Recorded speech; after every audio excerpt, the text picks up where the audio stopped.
ఆనందపడుతున్నాను. అందుకే ఇప్పుడు కూడా చెప్తున్నాను, ఎక్కడికి వెళ్ళా గల్లీ నుంచి మీరు పంపించిన ఢిల్లీ వరకు వెళ్ళా సరే నాకు సాంస్కృతికంగా మిగిలింది ఒకటే పసుపు జెండా. మహానాడు వేదిక ఈ విషయాన్ని కూడా గౌరవ తెలుగుదేశం పార్టీ ముఖ్యమంత్రి జాతీయ అధ్యక్షుడు చంద్రబాబు నాయుడు గారికి తెలియజేసుకుంటున్నాం.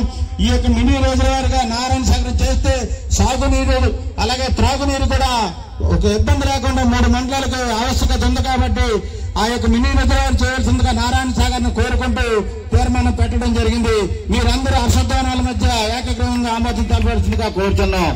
అలాగే మన రాష్ట్ర అన్న నందమూరి తారక రామారావు గారు పెట్టిన పార్టీ తెలుగుదేశం పార్టీ. ఈ పార్టీ పెట్టిన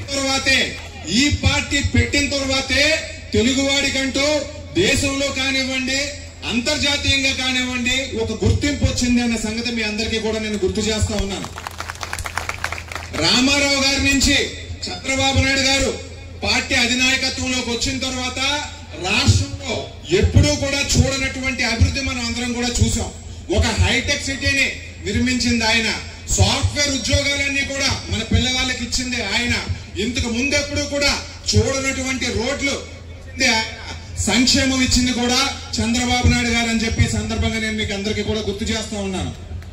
అలాగే చంద్రబాబు నాయుడు గారి తర్వాత ఎవరు అని చెప్పి మనం అందరం కూడా అనుకుంటా ఉన్న సమయంలో నారా లోకేష్ గారు ఒక యువకుడుగా మనందరి ముందు కూడా రావడం అనేది జరిగింది.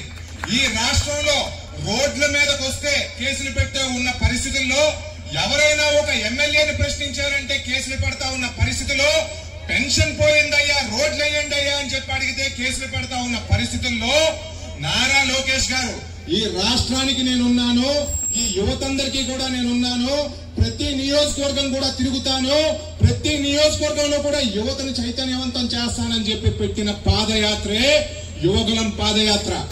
యువగలం పాదయాత్ర చారిత్రాత్మక పాదయాత్ర. ఎందుకంటే యువగలంకి ముందు మన రాష్ట్రంలో పరిస్థితులు ఒకలాగా ఉండేవి.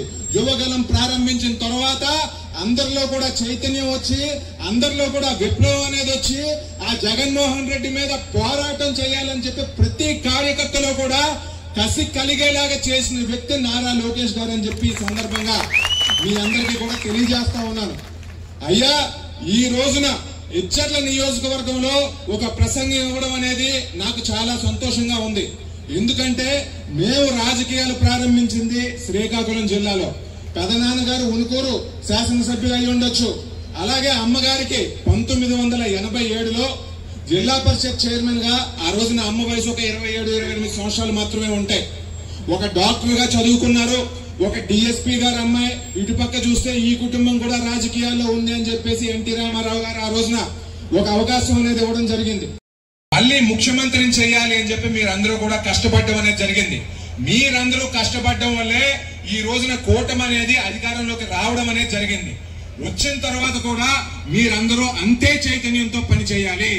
మండల పార్టీ నాయకులు కానివ్వండి, గ్రామ పార్టీ నాయకులు కానివ్వండి, గ్రామాల్లో ఉండే కార్యకర్తలు కానివ్వండి, యువతి యువకులు కానివ్వండి, మహిళలు కానివ్వండి, మనం అందరం కూడా రాజకీయాలు చేయాలని చెప్పి ఇందులో ఉన్నాం. మనందరి మీద ఉన్న బాధ్యత ఒకటేనండి, అందరికీ కూడా సర్వీస్ ఇవ్వడం. అన్ని రకాలుగా కూడా ప్రజలకి ఏ రకమైన ఇబ్బందులు ఉన్నాయంటే ఆ ఇబ్బందులన్నీ తీర్చే బాధ్యత తెలుగుదేశం పార్టీ కార్యకర్త మీద ఉంది.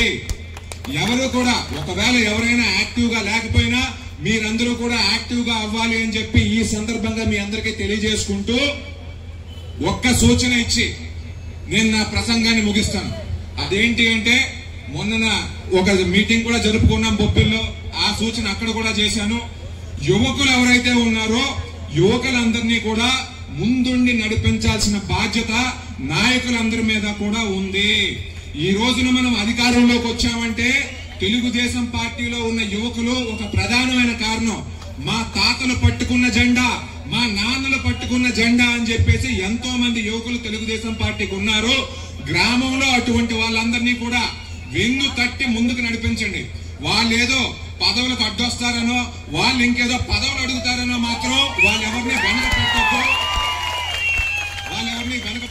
చైతన్యపరుస్తూ ముందుకు తీసుకెళ్లాల్సిన బాధ్యత స్టేజ్ మీద ఉన్న నాయకులందరి మీద పెడుతూ ఈ సందర్భంగా నాకు అవకాశం ఇచ్చిన వాళ్ళందరికీ కూడా ధన్యవాదాలు చెప్పుకుంటూ సెలవు తీసుకుంటున్నాను.